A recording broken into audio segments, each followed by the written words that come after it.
సంకీర్ణ ప్రభుత్వం ఖాయం కాబట్టి తెలుగుదేశానికి ఓటేయండి. ఇది చంద్రబాబు నాయుడు ప్రధానంగా ప్రస్తావిస్తున్నటువంటి అంశం.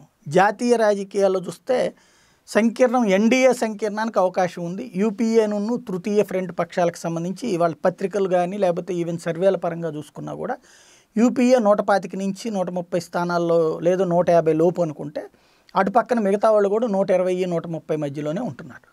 ఇక్కడ ఈ రెండు కలిస్తే అప్పుడు 250 ఆ రేంజ్లో కనబడుతోంది. తాజాగా రిపబ్లిక్ ఇచ్చినటువంటి సర్వేలు కానీ వీటిట్లో చూస్తే ఈ మొత్తం కలిపితే 250, 280 మధ్యలో ఉంటుంది. అక్కడ సింగిల్ పార్టీగా అటు పక్కనే ముగ్గుండేటువంటి పరిస్థితి ఉంటుంది. ఇక్కడ ఇందులో ఇంకొక విచిత్రమైనటువంటి ఈక్వేషన్ ఏంటంటే, ఈ తృతీయ పక్షము ప్లస్ యూపీఏ పక్షము కలిస్తేనే ప్రభుత్వం ఏర్పాటవుతుంది. అంటే లైక్ తెలంగాణలో టీఆర్ఎస్ కాంగ్రెస్ ఇద్దరు కలవాలి అప్పుడు కేంద్రంలో ప్రభుత్వం రావాలంటే. అట్లాగే ఆంధ్రప్రదేశ్లో చూసుకుంటే వైఎస్ఆర్ కాంగ్రెస్ పార్టీ కూడా కాంగ్రెస్ పార్టీకి మద్దతు ఇవ్వాలి. బిజు జనతాదళ్ కూడా ఒరిస్సాలో జాతీయ స్థాయిలో యూపీఏ నేతృత్వంలో ఫ్రంట్కి మద్దతు ఇవ్వాలి. ఏఐఏడిఎంకే డిఎంకే నేతృత్వంలో డిఎంకే కలిసి ఉన్నటువంటి యూపీఏ ఫ్రంట్కి మద్దతు ఇవ్వాల్సినటువంటి పరిస్థితి ఉంటుంది. ఇది సాధ్యమా?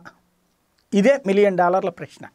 ఎందుకు అంటే జాతీయ స్థాయిలో మోడీకి దరిదాపుల్లోకి రాహుల్ గాంధీ రావట్లేదు. ఈవెన్ పబ్లిక్ చూసేటువంటి సందర్భంలో కూడా రాహుల్లో మెచ్యూరిటీ లెవెల్స్, ప్రధానమంత్రి స్థాయి ఆలోచన ధోరణి కానీ, ప్రధానమంత్రి స్థాయి మాటల ధోరణి కానీ, ప్రధానమంత్రి స్థాయి తెలివితేటలు కానీ కనిపించట్లేదని ప్రజలే కోరు.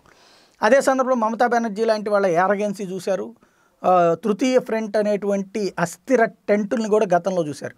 ఇట్లాంటి సందర్భంలో చంద్రబాబు నాయుడు ప్రస్తావిస్తున్నటువంటిది ఇప్పుడు ఈవెన్ కేటీఆర్ కూడా ప్రస్తావిస్తున్నారు, కర్ర ఎవరి చేతిలో ఉంటే బర్రె ఆళ్ళ సొంతమే అని చెప్పి. ఆ లెక్కనైతే మనం పల్లెటూళ్ళకి వెళ్ళి కర్ర పుచ్చుకుని అన్ని బర్రెల్ని మనం తెచ్చేసుకోవచ్చు. ఒప్పుకుంటారా?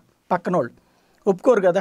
కర్ర ఉంటే బర్రెలు రావు, మనదైతే మన బర్రెలు వస్తాయి అన్నమాట. ఇది ప్రజాస్వామ్యంలో ఉన్నటువంటి కీలకమైనటువంటి సూత్రం. ఆ బేసిస్లో చూసుకున్నప్పుడు బద్ధశత్రువులైనటువంటి వాళ్ళు కలిసి పోటీ చేశారంటే, కాంగ్రెస్ తెలుగుదేశం పోటీ చేసిందంటే ఇప్పుడు అదే కాంగ్రెస్ తెలుగుదేశం వచ్చేటప్పుడు మళ్ళీ ఆంధ్రాలో తేడాలు పెట్టుకున్నటువంటి పరిస్థితి ఉంది. కాబట్టి ఇలాంటి అవకాశవాద సంకీర్ణం ద్వారా సరైనటువంటి ప్రభుత్వమేనా, అట్లాంటి ప్రభుత్వాన్ని ప్రజల మీద నెత్తిన రుద్దడం కోసం ఆ ప్రజలనే నాకు మద్దతు ఇవ్వండి అని అడిగితే ఇస్తారా?